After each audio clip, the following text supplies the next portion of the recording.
Salut à tous et bienvenue sur ma chaîne. Aujourd'hui, nous allons aborder un sujet complexe et controversé. Christophe Colomb, ce célèbre explorateur que l'on associe souvent à la découverte du Nouveau Monde, a-t-il été responsable de massacres d'Indiens? Cette question suscite de vifs débats parmi les historiens, et nous allons explorer les faits et les différentes perspectives. Si vous aimez ce genre de vidéo, n'oubliez pas de vous abonner et de liker pour soutenir cette petite chaîne. C'est parti! Qui était Christophe Colomb? Christophe Colomb, né en 1451 à Gênes, en Italie, est l'un des explorateurs les plus célèbres de l'histoire. Avant de réaliser son voyage historique en 1492, Colomb a proposé son projet à plusieurs cours européennes. Il chercha d'abord l'appui du roi du Portugal, Jean II, qui rejeta son idée.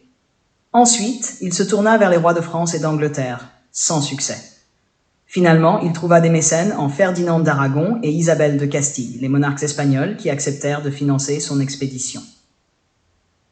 L'inspiration de Colomb. Christophe Colomb s'est inspiré des travaux de plusieurs savants pour élaborer son projet. Parmi eux, Marin de Tyr, un géographe antique, et le livre d'Esdras. Ces sources l'ont convaincu de la possibilité d'atteindre l'Asie en naviguant vers l'ouest. Colomb était également influencé par les cartes et les récits de voyage de Marco Polo, qui décrivaient les richesses fabuleuses de l'Orient.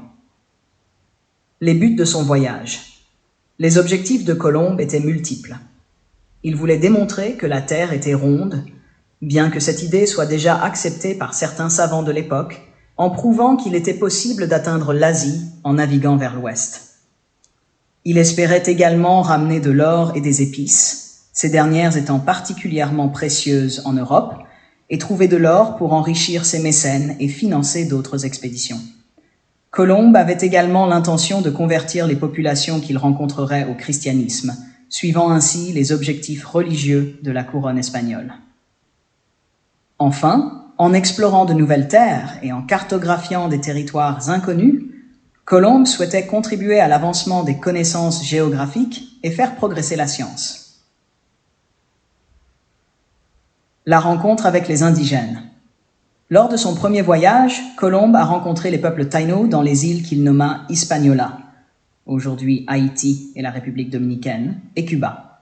Dans son journal de bord, Colomb décrit les indigènes comme des êtres peureux, peu intelligents et primitifs. Il les voyait comme de futurs serviteurs dociles et une source de main-d'œuvre facile à exploiter. Il écrit également qu'ils étaient généreux et hospitaliers, mais qu'ils pourraient être facilement dominés et christianisés. La tragédie de la Navidad. Après avoir exploré les îles et établi des contacts avec les populations locales, Colomb laissa une garnison de 39 hommes sur l'île d'Hispaniola, dans un fort nommé la Navidad, lorsqu'il retourna en Espagne pour annoncer sa découverte. Ces hommes étaient censés établir une base et continuer à explorer les environs en attendant le retour de Colomb. Cependant, lorsqu'il revint en 1493, il découvrit que le fort de la Navidad avait été détruit et que tous ces hommes avaient été tués.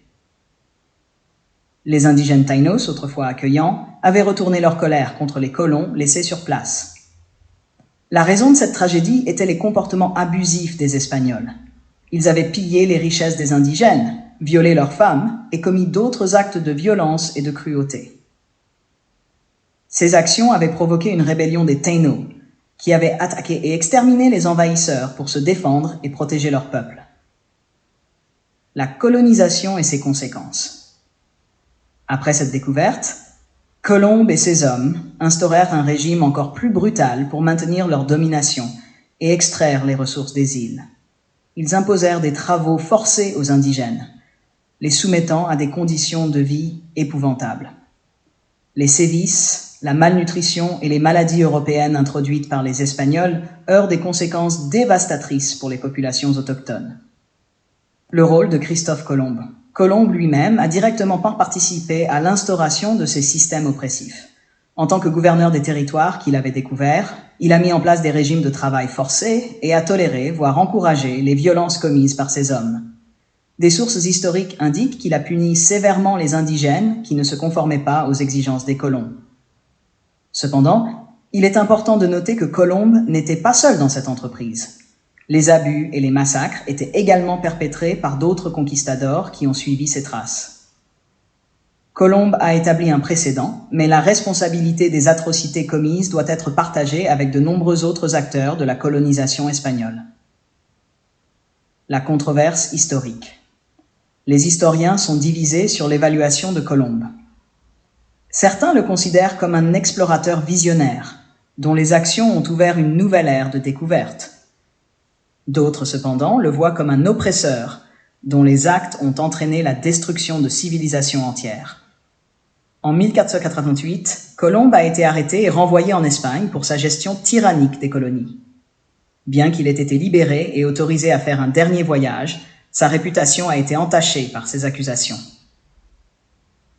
Les documents historiques, tels que les lettres de Colomb et les témoignages de Bartolomé de Las Casas, fournissent des preuves accablantes de son implication dans les violences. Conclusion. Alors, Christophe Colomb a-t-il été responsable de massacres d'Indiens? La réponse est oui.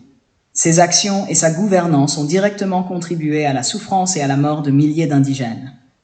Cependant, il est crucial de replacer ces événements dans le contexte plus large de la colonisation européenne, qui a systématiquement exploité et détruit les cultures autochtones à travers le Nouveau Monde. Colomb, malgré ses actions violentes, ne souhaitait pas initialement faire la guerre aux indigènes. Cependant, les abus et les atrocités commises sous son commandement ont irrévocablement marqué son héritage. Merci d'avoir suivi cette vidéo. J'espère que vous avez trouvé cette exploration instructive. N'oubliez pas de liker, de vous abonner et de laisser un commentaire pour partager vos réflexions. À la prochaine pour une nouvelle plongée dans l'histoire.